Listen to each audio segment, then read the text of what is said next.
لم يكن الذين كفروا من أهل الكتاب والمشركين منفكين حتى تأتيهم البينة.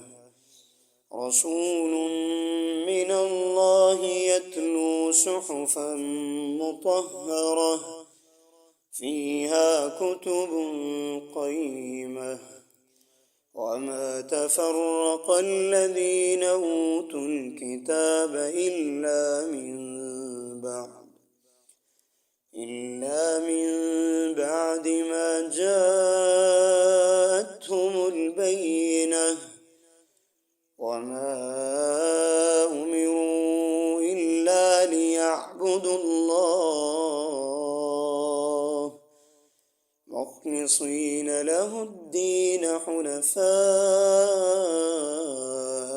ويقيموا الصلاة ويؤتوا الزكاة وذلك دين القيمة.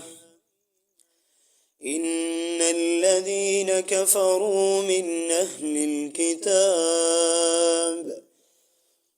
أهل الكتاب والمشركين في نار جهنم خالدين فيها أولئك هم شر البرية.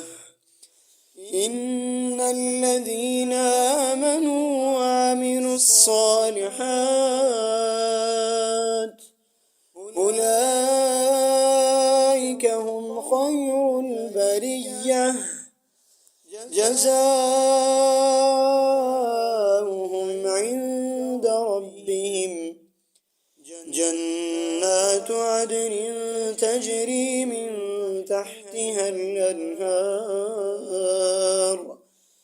خالدين فيها أبدا.